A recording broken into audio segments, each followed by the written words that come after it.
What's up, guys? Thanks for coming to Gaming Canada with me. This week in Homebrew, Switch Edition is regarding a PSA released by Michael Sires about new switches in the wild that are not vulnerable to the current exploits. Now, do not worry, Michael Sires has a little trick up his sleeve as long as you do not update these new consoles past 4.1.0. We're going to talk more about it here in just a second. Over here on Michael Sires' Twitter page, and as you can see, bad news. Reports of new switches in the wild not being vulnerable to Fusee probably updated eye patches. Good news, they're coming with 4.1.0 for now, which is vulnerable to deja vu. So for you guys that already have switches, or you're even going to buy switches within the next few weeks, you're going to be perfectly fine, and you can hack it however you want. You can update to 5.0, you can do whatever you want with the thing. But for those people that haven't bought a Switch yet, you're going to be wanting to watch out in the future because you might have one that isn't vulnerable, has one of these new updated eye patches, which means you're going to have to wait for Michael Sires to get deja vu going on 4.1.0. Now, deja vu, what is that, you might ask? It is an actual software exploit within the Switch that only exists on this firmware version. So luckily, those switches that aren't hackable with Fusee anymore are probably going to be hackable with deja vu as long as you do not update.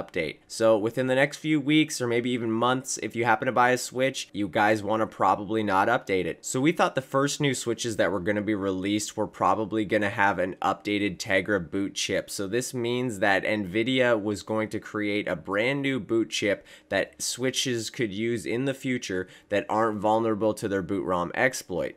Those new Tegra boot chips were codenamed Mariko. And since those are not released yet, it seems like Nintendo has found a quick fix with these new updated eye patches. By now, you've probably heard of Team Executor and the little scandal that is going on in the Switch homebrew scene, but let's get to the start of it and then get to the end of it real quick. So Team Executor is currently the only company that is making money off of anything homebrew on the Nintendo Switch, as they have an SX Pro mod chip and a dongle that you can purchase that allows you to play backups on your Nintendo Switch.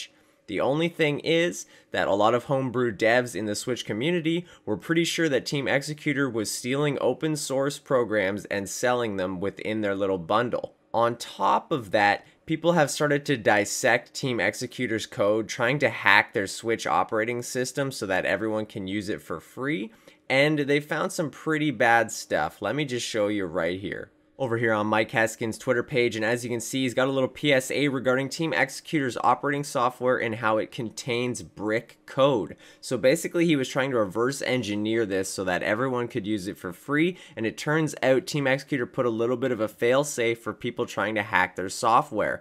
Essentially, there is brick code that can completely ruin your Nintendo Switch. Very similar to the way that some gateways were bricking Nintendo 3DS's, it basically locks your eMMC with a specific password. Now, this password was actually wanna play with a happy face and a question mark. So at least Team Executors got a little bit of jokes up their sleeves. But all jokes aside, this is fairly serious, and I just want to let you guys know that Team Executor has disabled this brick code. Although it still exists, it technically cannot be triggered. Here's another post just touching on it a little bit before it was patched. This code can indeed be triggered with normal uses, but the odds are so low that it's very unlikely that anyone will be affected by this. Just a little bit more proof. We're over here on Null Words' Twitter page, and as you can see, he was using a Switch emulator and the operating system went ahead and tried to brick it. So the password, again, wanna play, question mark, smiley face. Super interesting, guys. This is so weird to me. Now, if you remember, about a minute ago, I said that they were stealing public code from the homebrew scene and selling it with their SX Pro software. So as you can see here, this is a little bit of an update for Team Executor's SXOS version 1.3. So this just came out on July 3rd, so not that long ago. And as you can see, they added Layer FS support, which was public code. They added eShop NSP support using DevMenu, which is an actual Nintendo app, which we probably shouldn't have our hands on, as well as a battery desync issue that was already fixed on free versions of custom firmware. And I guess they removed the password lock, which is definitely a good thing.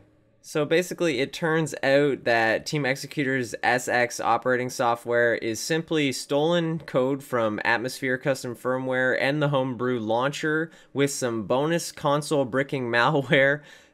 Yeah, So Team Executor is kind of in hot water right now, even though they've sort of fixed the problems. But at the end of the day, anyone that's buying the SX Pro really just wants to play games for free and doesn't care what code is inside of it. Although towards the homebrew devs, this is some pretty shady stuff, man.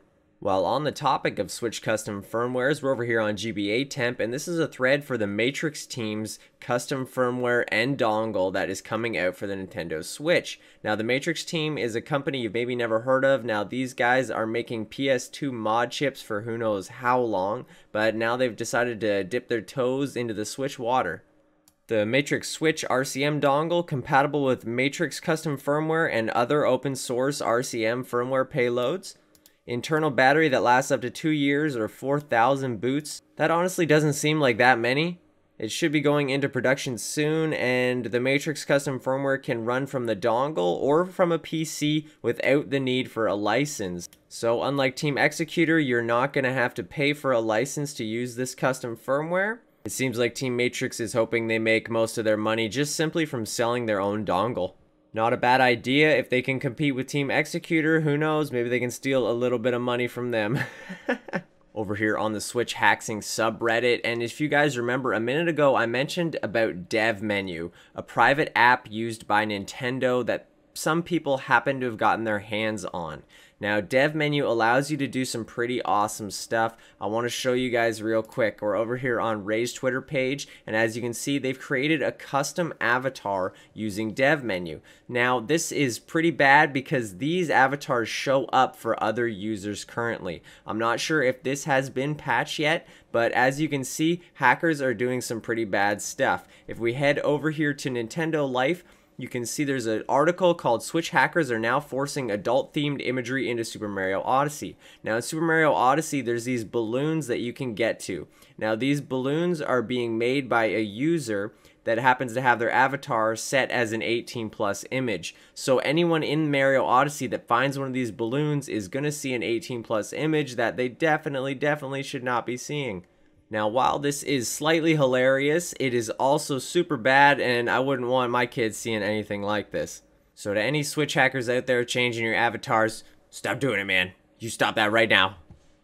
If you guys remember back to the last This Week in Homebrew Switch edition, I started talking about people being banned on the Switch. Well, one of the consequences of being banned was not being able to download games from the eShop. Well, it turns out there's this little thread over here on Switch Hacksing subreddit by Shabby Penguin that shows that you can go onto the Nintendo website, purchase a game, and then say get on your Switch, and when you go to your Switch, it will download that game. So there is still a way to download from the eShop even while you're banned. Cool little workaround. I'm not too sure how much longer it's going to be working for. Up next is a little tutorial. You can now modify Minecraft Bedrock Edition to get infinite chunks, custom assets, etc. All you really need is checkpoint and some custom firmware, and you're going to go ahead and start hacking that stuff right away. Speaking of modifying games, we're over here on Troll Squad 57's YouTube page, and they are about to show Breath of the Wild mods working on the Nintendo Switch. So he's going to equip the Highland Tunic, and just watch what happens. Ba-boom! Turns into Zelda. So essentially, mods are almost working perfectly on the Switch with layered FS. Last up, we're over here on a Switch running libretro, and we're going to show off a Nintendo GameCube emulator known as Dolphin. So this is going to be running Super Mario Sunshine on a Nintendo Switch. This is absolutely amazing, and I can't wait to see this core running at completely full speed. And here it is. Gosh, man, I can't wait till the Switch is just the most ridiculous portable retro gaming system. Well, I hope you guys enjoyed This Week in Homebrew Switch Edition. If you happen to like the video, give it a thumbs up. If you wanted to see some more, you could hit that big red subscribe button and turn on the notification bell. That way you don't miss any of my new videos. Much love. Peace.